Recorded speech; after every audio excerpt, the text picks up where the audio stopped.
आजच्या या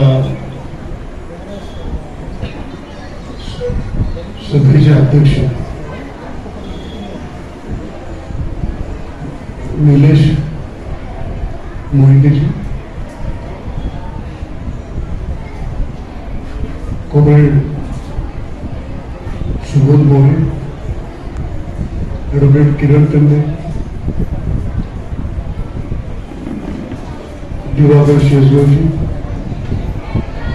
सुमेध जाधव, समोर सगळी परिचयाची आणि ज्यांचं नाव घेतलंच म्हणजे अशी मंडळी बसली तरी त्याची मी माफी मागून सरळ मुद्द्याला आलो.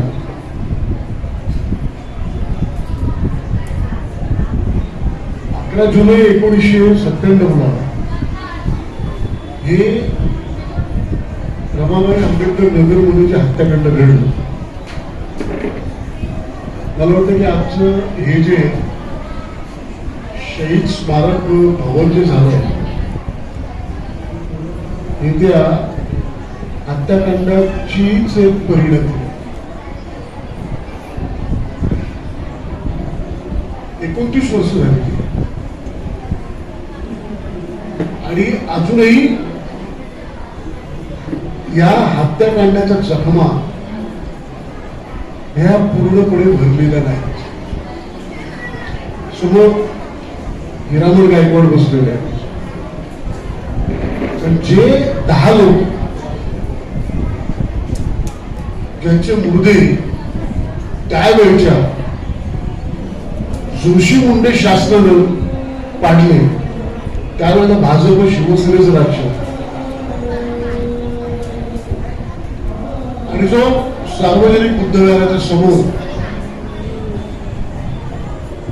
50 राऊंड 303च्या गोळ्यांचं फायरिंग झालं. हा सगळा रस्ता जो आहे तिथे रक्ताचे सडे पडले गेले. सगळ्या शहीदांची काही नावं घेऊ. पहिलंच म्हणजे जे चित्र आहे मग हे शिवशरण 11-12 वर्षाचा मुलगा, त्याचे हे सगळं हे जे डोकं आहे ही कवटी आहे तीच त्या गोळीबारावर उडाली गेली. मेंदू इकडे तिकडे पडले. 10 जण ठार केले गेले आणि 26 जण अत्यंत गंभीररित्या जखमी झाले. आमचा जो कैलाश बर्वे त्याच्या कानाच्या पाकळ्यातून गोळी गेली. 1 इंच जरी आले असते तर त्याचा सुद्धा बळी घेतला गेला असतो.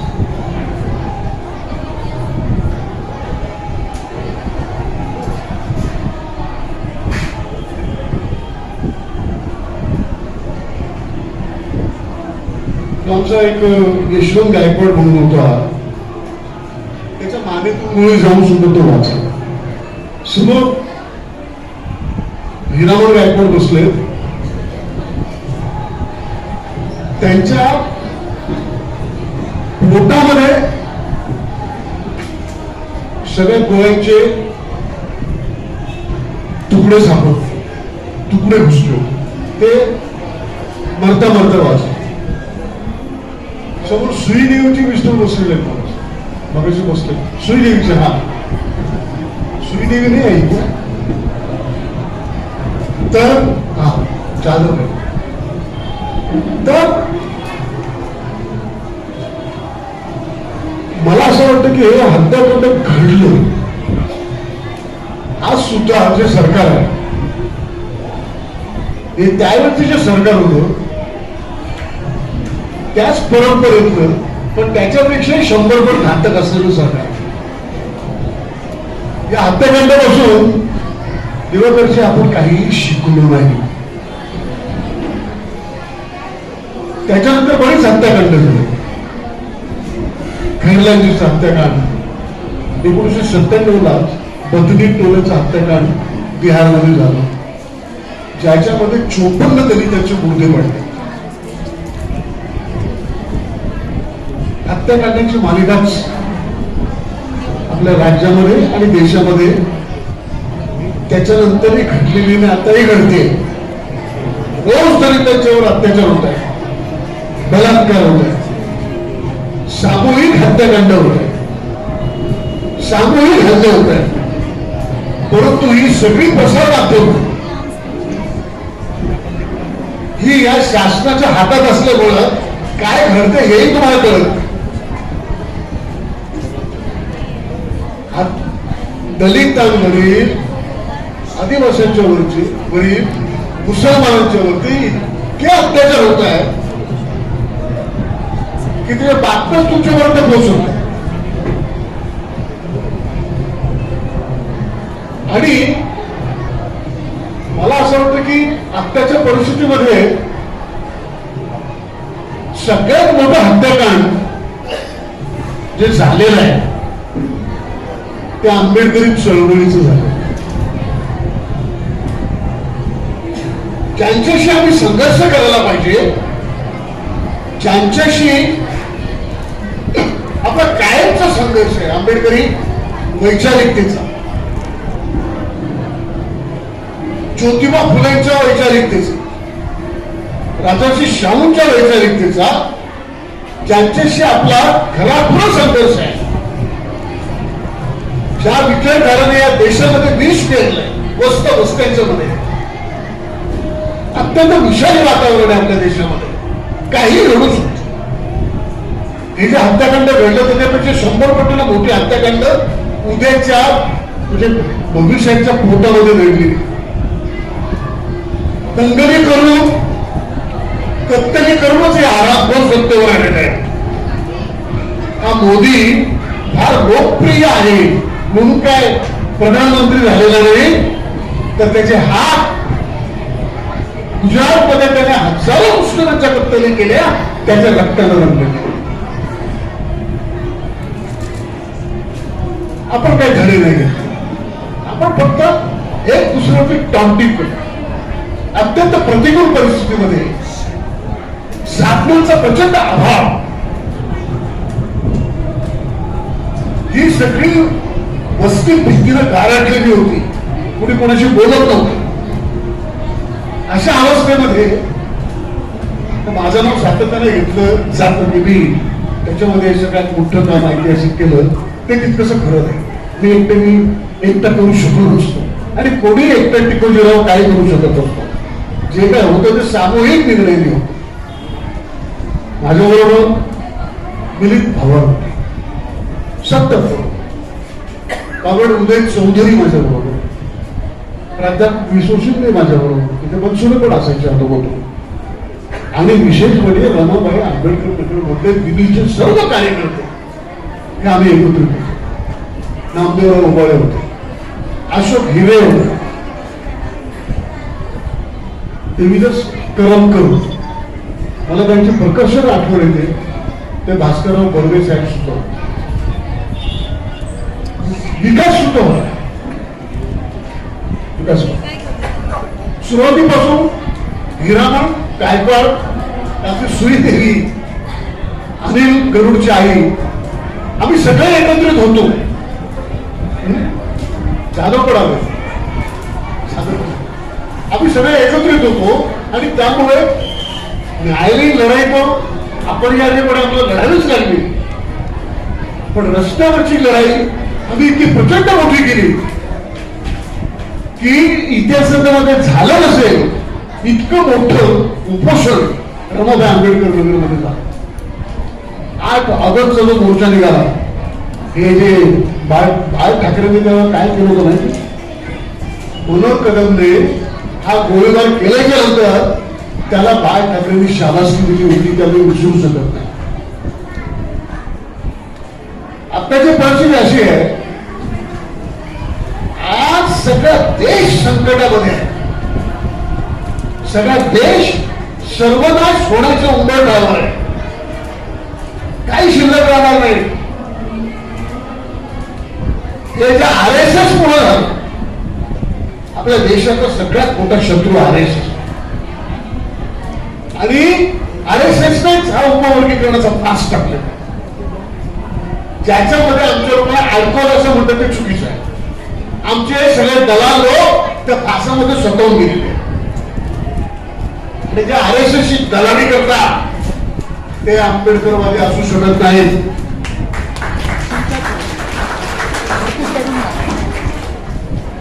बोलतो बोलताना समानतेने बोलतोय. बाबासाहेबांच्या वैचारिकचं जे घराणं आहे ते बुद्धापासून आलेलं आहे आणि वारसा परंपरा बुद्धाच्या तत्वज्ञानात आणि बाबासाहेबांच्या तत्वज्ञानात नाही. बुद्धानं नाही सांगितलं की हा माझा राहुल, त्याला मी मांडीवर घेतो आणि मी गेलो की सगळा बौद्ध धम्मसंघ जो आहे त्याचा प्रमुख माझ्या राहुलला नेमा. बुद्धानं नाही सांगितलं. राहुल जे बुद्धाचे चिरंजीव होते त्यांचा इतिहासामध्ये फार मोठा दाखला सापडतो. त्याचबरोबर बाबासाहेबांनी हे नाही सांगितलं की भैयासाहेबांना मांडून घे की माझं निधन झाल्याच्या नंतर हा माझा यशवंत आहे, यालाच तुम्ही नेता बनवली, यालाच पुण्यात घ्या. बाबासाहेबांनी बाबासाहेबांच्या नंतर आपल्या आंबेडकरी समाजाचा नेता दादासाहेब गायकवाड होते.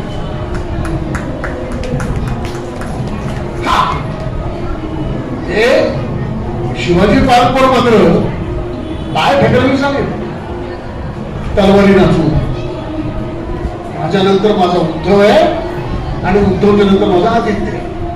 ती वेगळी परंपरा आहे. ती आंबेडकरी चळवळीची वेगळी परंपरा आहे. आंबेडकरी चळवळीचं घराणं हे वैचारिकतेचं घराणं आहे, विचारांचं घराणं आहे.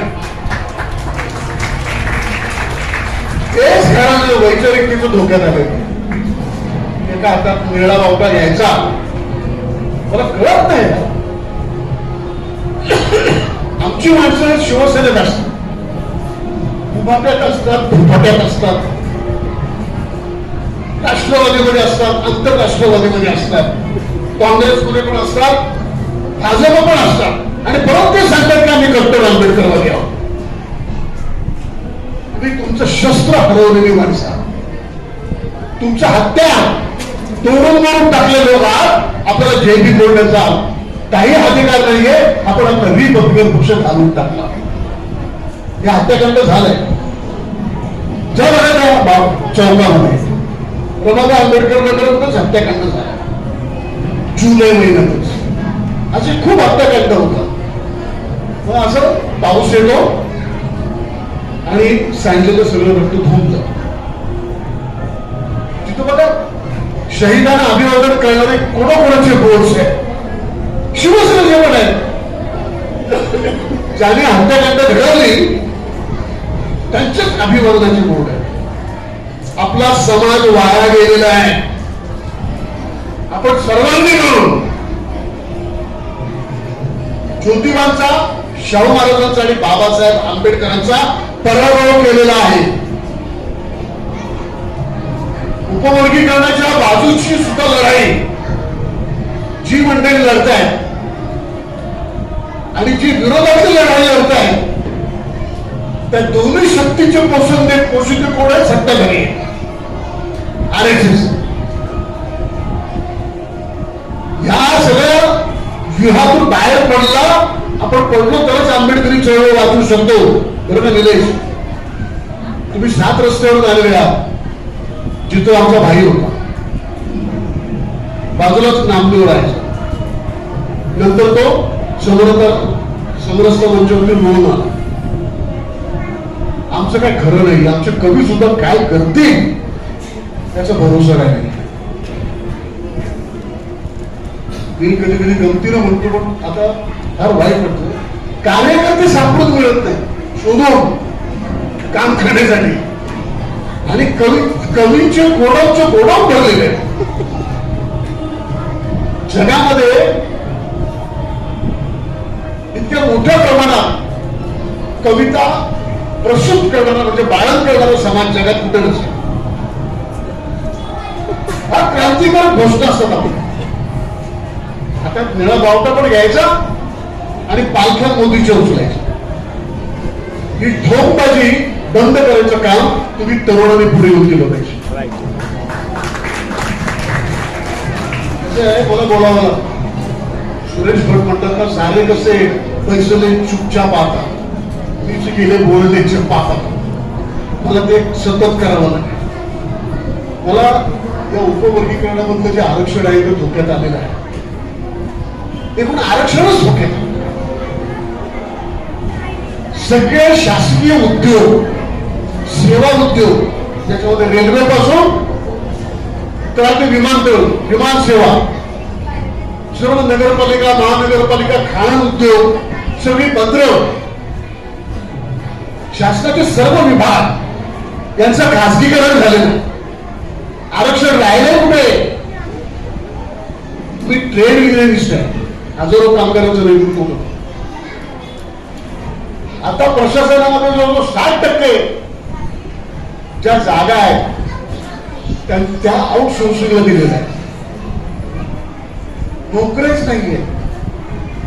शाळा मोठ्या प्रमाणात बंद करायचं काम या शासनानं सुरू केलेलं आहे. शाळा दत्तक योजना आणून मागच्या वर्षीच त्यांनी चेअर काढलं. या सर्व शाळा ज्या आहेत, मुंबई महानगरपालिकेच्या असू दे, कुठल्याही महानगरपालिकेच्या असू दे, कुठल्याही नगरपालिकेच्या असू दे, जिल्हा परिषदेच्या असू दे, त्या सर्व शाळा त्या भांडवलदारांच्या घशात त्या शाळेच्या जमिनी सकट घालायचा निर्णय या सरकारने घेतलाय. शाळा बंद होत आहे. शिकणार कुठं? कुठं शिकणार? आणि आमची लोक आता रस्त्यावर यायला तयार आहेत. आमच्या, मी स्पष्ट बोलतोय दिवाकरजी, घाऊकपणे आमच्या वस्त्या विकलेल्या आहेत. आमची बुद्ध विहार इलेक्शनच्या वेळेला डिलिंगचे अड्डे झालेले आहेत. आमचे बौद्ध भिक्खू सांगायची सोय नाही. या इथं पण बौद्ध भिक्खू आहे ना, सार्वजनिक बुद्ध विहार घुसलाय. तो RSS झाला आहे. खरं ना का खोटा बोल? मी मुसावादा वेळोवेळी फार प्रामाणिकपणे पाहतो. हे म्हणतेचीच नाही पाहतो. RSS ने ट्रेन केलेले लोक आहेत. म्हणजे तुमचं धम्म संकटात आहे, तुमचं धम्मचक्र प्रवर्तन संकटात आहे. मला आठवतं की आता प्राध्यापक सुनील कदम बसले. आता तुम्ही त्यावेळेला ते 20-22-23 वर्षाचे असतील ना, मी हत्याकांडाला त्यावेळेला एवढं मोठं प्रदर्शन हत्याकांडावरचं, एक चित्र मोठं तरी माउंट केलेलं असायचं हार्डबोर्डवर. एवढी मोठी पिशवी घ्यायची, ती घेऊन जागोजागी लावायची. सगळ्यांनी काम दिवसभर सजवणारे आम्ही ह्या पुतळ्याच्या जवळच्या हॉटेल बसायचे दिवसभर. आणि तरी पण योग्य रिपोर्टिंग देखील वागण्याची फार बदल. सर्वांनी मला सगळीच आठवण आहे. मी सांगतो, पुन्हा एकदा आपली मोठं हत्याकांड होतोय त्याची आता वाट नका बघू. केरळजीचं हत्याकांड मी फार जवळून बघितलं. जवखेडचं हत्याकांड बघितलं. जवखेडच्या हत्याकांडामध्ये अशा अमानुष पद्धतीनं एक कुटुंब संपूर्ण दलिताचं, आणि त्या गुन्ह्यामध्ये त्यांचे जवळचे नातेवाईक सख्खे भाऊबंद त्यांना तुरुंगात टाकलं. तुम्हाला सांगतो दिवाकरजी, 7 ते 8 वर्ष आम्ही सातत्यानं त्या केसचा पाठपुरावा केला आणि त्यांना सोडवलं. इथे जे जखमी झाले त्यांनाच दंगलीच्या आरोपामध्ये आरोपी केले. जे जखमी झाले, ज्यांनी वर्गणी काढून, लोक वर्गणी काढून बाबासाहेबांचा जो अर्धाकृती पुतळा बस तिथे उभा केला होता, त्याच आंबेडकरी कार्यकर्त्यांना पुतळा विटंबनेच्या केसमध्ये त्या सरकारने आरोपी करून त्याच्यावरती चार्जशीट ठोकलं, चार्ज स्प्रेड केलं. त्याच्यामध्ये त्यावेळेचे एक मंत्री, नंतर आठवले याच्या झाले होते, मस्के, ते सुद्धा होते. त्यांना सर्वांना सोडवण्याचं काम आपण सर्वांनी मिळून केलं. आम्ही नुसतं बाता करणार. आता मी बघतो काय काय कवी बोलतात, काय झालं रमाला आंबेडकर म्हणजे आपल्याकडे साध्य नाहीये, आजही नाही. हे किरण चंदेल सारखे वकील फार कमी आहे, ते स्वतःचे पैसे, स्वतःचं रक्त, स्वतःचा वेळ, स्वतःची बुद्धी पणाला लावून समाजासाठी निष्प्रभेचं काम करतात. उच्च वर्णीय वकिलांनी आपल्या वकिलांच्या मध्ये काळीचा बनवला.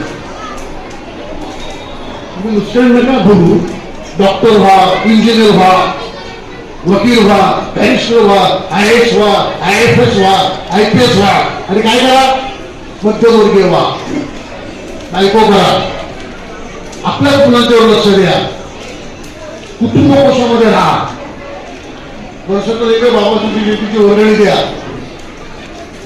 आणि संकट आली की बुद्धाच्या मूर्ती मागे लावा.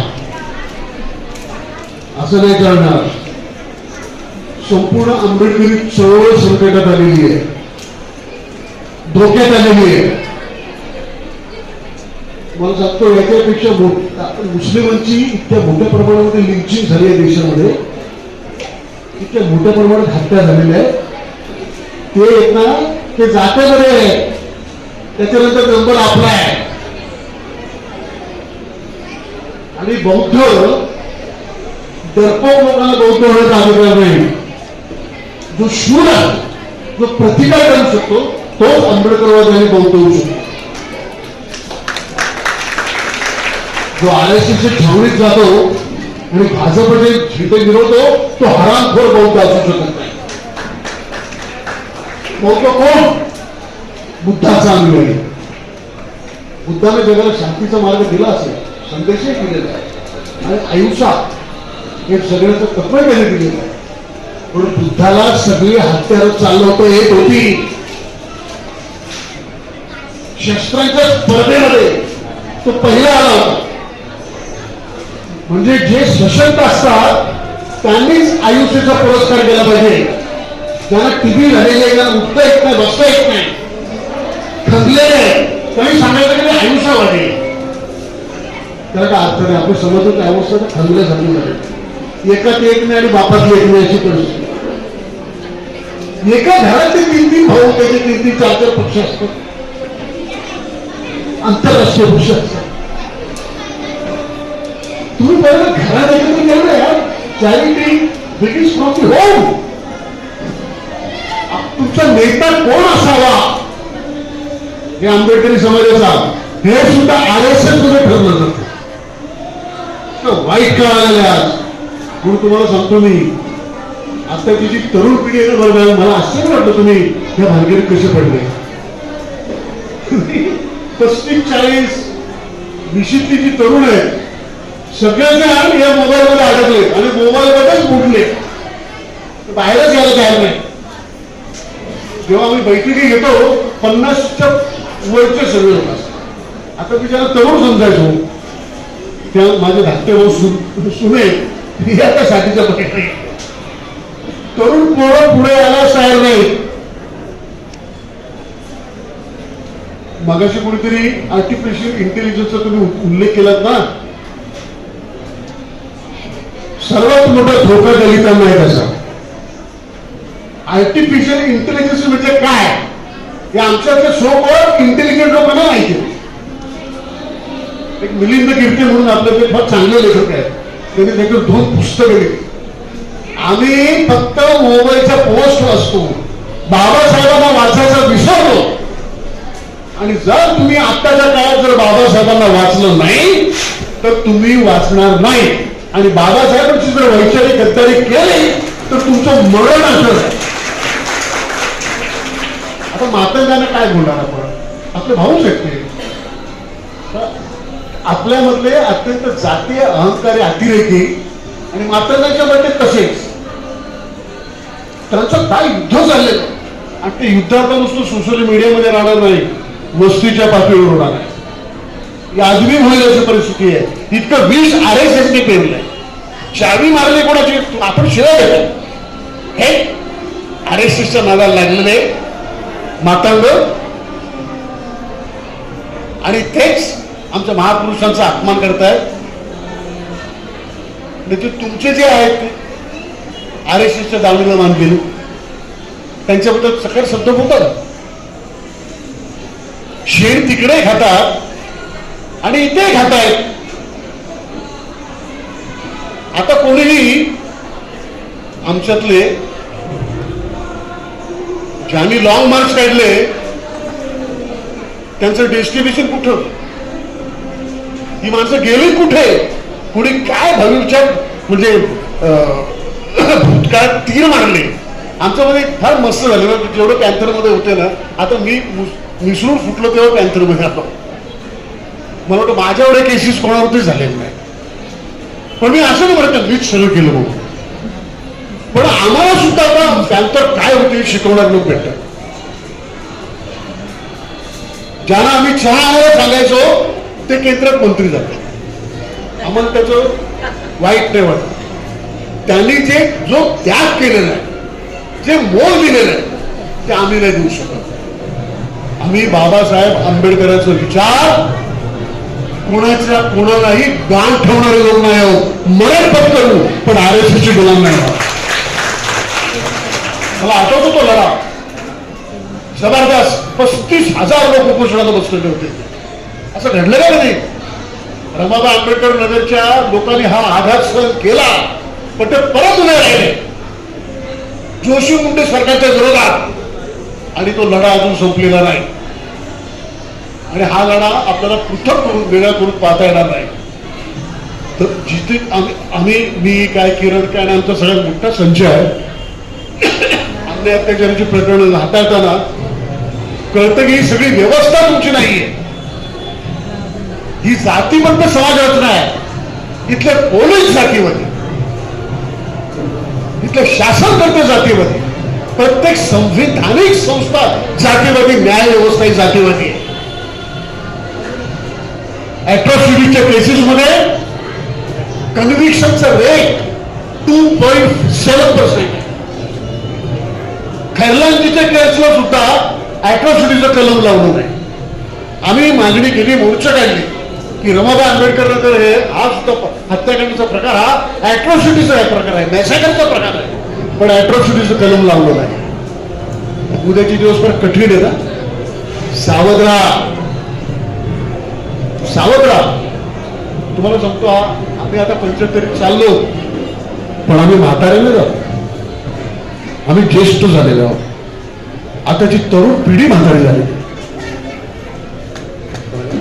आणि आम्ही पॅन्थर ओरिजिनल होतो. आणि पॅन्थर वयस्कर जरी झाला तर गवत नाही का, तो जात्यांचा आणि धर्मांचा ह्या फडणवीशी अवलंबीच्या लढीचा धोकाच घेणार. आणि सगळ्यात मोठा धोका काय, मरण आहे ना. अरे त्या हातावरती मरण घेऊन आम्ही पॅन्थरमध्ये शिरलो होतो. मला खात्री आहे की बाबासाहेबांनी जे पेरलंय ना, ह्या हरामखोरांनी किती जरी गद्दाऱ्या केल्या असल्या तर एक चांगलं रसरशीत असं पीक परत येईल. हा देश बदलायची ताकद मनुवाद्यांचा, ब्राह्मण्यवाद्यांचा, कॉर्पोरेट सेक्टरचा निर्णायक पराभव करण्याची ताकद फक्त फुले आंबेडकरी विचारांच्यात आहे. आणि म्हणून आम्ही या अभिवादनाच्या सभा घेतो की आमच्या शहीदांच्या स्मृती विस्मरणात जाऊ नयेत म्हणून. हा इव्हेंट नाहीये, हा इव्हेंट नाही, ही आमच्या वेदनांची उजळणी आहे. आम्ही सध्या कुठे उभे आहोत, कुठल्या काळात उभे आहोत, त्याची चाचपणी असते हा कार्यक्रम म्हणजे. म्हणून तुम्ही फार चांगलं केलं. बऱ्याच वेळाला मी जे काय बोललो की बऱ्याच लोकांना आवडत नाही, त्याची पर्वा नाही. पण प्रश्न असा आहे की तुम्ही जर RSSच्या नादी लागलेल्या लोकांना जर आंबेडकरी प्रेरणेचं नवं नेतृत्व म्हणून जर डोक्यावरती घ्याल तर खड्ड्यात झाला. ही रिपब्लिकन चळवळ सुद्धा त्यागाला उभी राहिलेली आहे. जेव्हा अरे आता तर आमच्याकडे काय आहे, आमच्याकडे IAS झाले, IRS झाले, IPS झाले, किती किती. माझा मोठा भाऊ एक IAS होता, खूप लोक शिकले आमच्यात. आता झोपडपट्टीत राहणारे आपण लोक, कुणाच्या घरात राहणारे लोक, आमचे काय लोकांचे बंगले झालेले आहेत, काय लोकांच्या गाड्या मर्सिडीज आहेत बरं का. पायामध्ये बूट असतात ना, बूट 20-20, 25-25 हजाराची बूट असतात, हातात अंगठ्या असतात, पायात पण अंगठ्या असतात. पूर्वी दलित पंथाचा कार्यकर्ता म्हटला ना तर असं फाटकं कपडे, गळ्यामध्ये शब्दांची बॅग, पायात पायताना आहे की नाही, त्याला रिस्पेक्ट असायचा. आताचा नेता म्हटलं म्हणजे बघा कसे अवतार असतात. जेव्हा आमच्या पायात चप्पल नव्हती, अंगात कपडा नव्हता, पोटात खपाटी होती, उत्पन्नाची कुठली साधनं नव्हती, प्रचंड गरीब होतो आम्ही, तेव्हा आमची चळवळ प्रचंड श्रीमंत होती. या आमच्या फाटक्या पूर्वजांनीच बाबासाहेबांच्या बरोबर महाडचं 14 तळ पेटवलेलं आहे. या आमच्या फाटक्या पूर्वजांनीच काळाराम मंदिरचा सत्याग्रह केलेला आणि बाबासाहेब आंबेडकरांनाही घडवलेला आहे. आता आमच्या ज्या वेळेला आमच्या पायतण नव्हते तेव्हा आमचे रस्ते बरोबर होते, आम्ही आंबेडकरी रस्त्यावर चालायचो. आता आमच्या पायात उडल्यांची बूट आले आणि आमचे रस्ते चुकले, आम्ही रेशीमबागेत जायला लागलो. तुमचं सत्यानाश आठवण आहे, बदला, शेवटची संधी आहे तुम्हाला. हे सरकार काय करेल सांगता येत नाही. लक्षात घ्या, आपला देश आता सार्वभौम राहिलेला नाही, लोकशाहीवादी राहिलेला नाही, इथं मनुचं राज्य आलंय. निर्णय इथे भारतात ना संसद आहे, ट्रम्प घेतो, नेत्याने घेतो. आपला देश अमेरिकेचा आणि इस्रायलचा गुलाम झालेला आहे, वसाहत झालेला आहे. म्हणून पुन्हा आपल्याला वाचायचं असेल तर बाबासाहेबांना परत वाचावं लागेल, परत नवी पिढी घडवावी लागेल, संघटनेचं नवं हत्यार घडवायला लागेल. त्यांच्याकडे सगळी सत्ता आहे, प्रचंड मोठी सत्ता आहे, दमन यंत्रणा आहे, पण त्यांच्याकडे जेवढी शस्त्र आहे त्याच्यापेक्षाही अनेक पट प्रभावी शस्त्र आमच्याकडे, ते म्हणजे आंबेडकरी विचार आणि बाबासाहेबांनी दिलेलं संविधान. ते घेऊन आपण वस्त्यांच्यात जाऊया. मला वाटतं आरक्षण गेलं खड्ड्यात, पण आमच्या 29 अनुसूचित जातींच्या मधलं ऐक्य त्याच्यापेक्षा जास्त महत्वाचं आहे. बरोबर, आपण सगळ्यांच्या मध्ये सलोखा निर्माण करू. अरे आपण 13%, 9% आदिवासी, 20% मुसलमान, शिवाय भटके विमुक्त, ओबीसी मधलं एक सेक्शन जर एकत्रित आला तर हा मोदी कधीच किंवा भाजपा कधीच सत्तेवरती होऊ शकत नाही. पण आमचेच लोक त्यांचे दलाल झालेले, आणि हे दलाल या भयानक परिस्थितीत जे बाबासाहेबांच्या विचाराची गद्दारी करतायत, त्यांना जर आपण धडा शिकवू शकलो नाही तर रमाबाई सारखी 100 हत्याकांड पुन्हा पुन्हा घडते. मला आठवत ज्या वेळेला हत्याकांड घडल्याच्या नंतर, मी जास्त डिटेलमध्ये जात नाही, मी व्यक्तिगत कोणावर टीका करत नाही, पण माझ्या समोर घडलेले सगळे प्रसंग ते लिहून काढणार आहे. हे सगळे तथाकथित महान नेते कसे पळून गेले गटारातून माझ्यासमोर, ते मला लिहावं लागेल. इथे कोणी कोणी मार खाल्ला हे मी सांगायची काही गरज नाही. रमाबाई नगर इतका आघात होऊन सुद्धा पुन्हा संघर्षात उतरलं. त्या रमाबाई नगराला सॅल्यूट करण्यासाठी आपण इथे आलो. आता सगळ्या वस्त्या विस्कटलेल्या आहेत बरं का निलेश, या सगळ्या विस्कटलेल्या वस्त्या परत आपल्याला ट्रॅकवर द्यायला लागतील. आमचे किती दिवस राहिले आम्हाला माहिती नाही, पण जेवढे राहिलेले दिवस आम्ही एक दिवस व्हायला घालवला. आपण पुन्हा एकदा प्रदीर्घ असा लढा उभा करणं हीच या शहीदांना श्रद्धांजली ठरेल. तुम्ही मला बोलून दिलं आणि शांततेने ऐकलं, पण इथून असं नाही उडायची मला अपेक्षा आहे. चला, त्याला तुम्हाला सांगतो, मनोहर कदमला सजा होईल याची मलाच खात्री नाही. ठीक आहे, स्पेंडिंग आहे. शासन बीजेपीचं असू दे, शिवसेनेचं असू दे, काँग्रेसचं असू दे, राष्ट्रवादीचं असू दे, दलित हत्याकांडाच्या बाबतीत या सर्वांची भूमिका आणि दृष्टिकोन एक असतो. नितीन आगे ज्याला शाळेतून भरलेल्या शाळेतून मुख्याध्यापकांच्या समोर, सर्व शिक्षक वृंदांच्या समोर ओढून बाहेर काढलं, शाळेच्या मैदानात मारलं, तिथून त्याला उचलून ओढत ओढत नेलं. नाक्यावर सगळे लोक बघत होते, नंतर टेकडीवरती नेऊन त्याला ठार मारलं. आणि हा गुन्हा करणारे सगळे अत्याचारी लोक कोर्टामध्ये सुटले, कारण सगळे साक्षीदार होस्टेल झाले. काहीतरी आपल्याला विचार करायला लागेल. जर अॅट्रॉसिटी प्रिव्हेन्शन ऍक्ट हा जर स्पेशल असा जर ऍक्ट असेल, तर प्रॉसिक्युशनची पद्धत सुद्धा स्पेसिफिक असली पाहिजे, ही आपण मागणी केली पाहिजे, नाही ती प्रत्यक्षात आणली पाहिजे. नाही तर हे मुद्दे पडतील, त्यांचे साक्षीदार समोर ठेवून आणि सगळ्या केसेस म्हणून आरोपी सुटतील, अशी परिस्थिती आजही आहे. म्हणून तुम्ही सर्वजण जमलात, पुढच्या वर्षी आपण जर अधिक व्यापकपणे सर्व घटकांना बरोबर घेऊ. पण तुम्हाला एक सांगतो, आंबेडकरांचं जर व्हायचं असेल तर तुम्हाला डबल ढोलकी राहून नाही जमणार. तुमचा एकच बाप असला पाहिजे, तो बाबासाहेब आंबेडकर. नाहीतर आम्ही म्हणून माझा एक बाप मोदी आहे आणि दुसरा बाप माझा बाबासाहेब आहे, तरी कम असं लावला नाही. बरं का, फक्त आपला एकच बाप आहे, तो बाबासाहेब आंबेडकर आहे.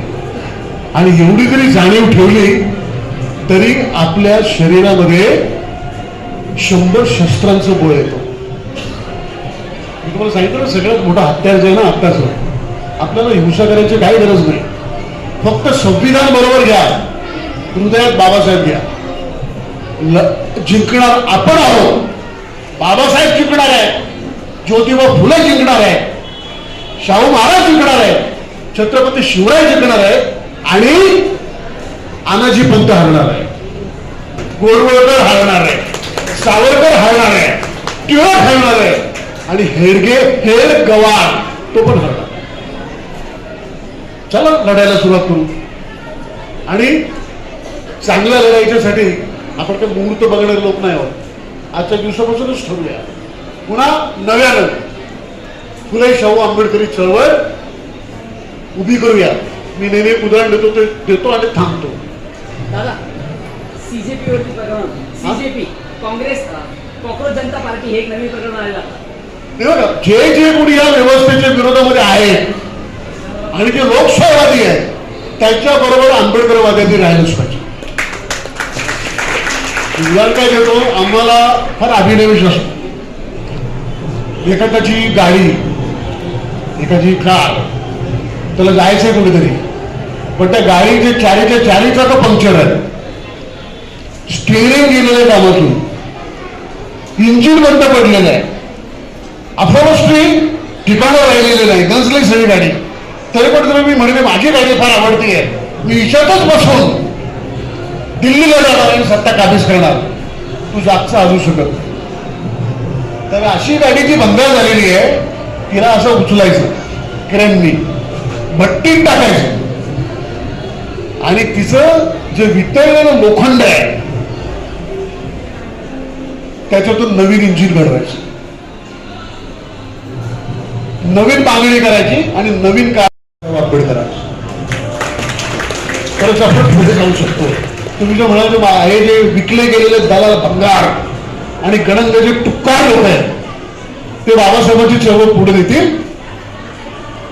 अरे त्यांच्या बरोबर जाणं RSS बरोबर म्हणजे गोमूत्र पिणं आहे आणि शेण खाणं आहे. ज्यांना आता RSSच्या गोमूत्राची सवय लागलेली आहे, त्याला महाडचं चौघड प्यायचं पाणी काही ती बहुमूल आहे, याची किंमत नाही राहिली. निघा, चलो. आजच्या निमित्तानं तुम्ही बरं वाटलं, तरुण मुलं पुढे येत आहेत. मला मुलांना आम्ही असं तुम्हाला सांगतो, आम्हाला रिटायर करून टाका, आम्ही अडथळा होऊ इच्छित नाही.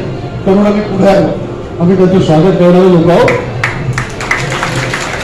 तर तुम्हाला पुन्हा एकदा मनपूर्वक जय भीम करतो. सगळ्यांनी मनात खून गार बांधा. आपण मेलो तरी चालेल, पण इथं गोळवळकरचं राज्य एका नंबर आहे. जय भीम.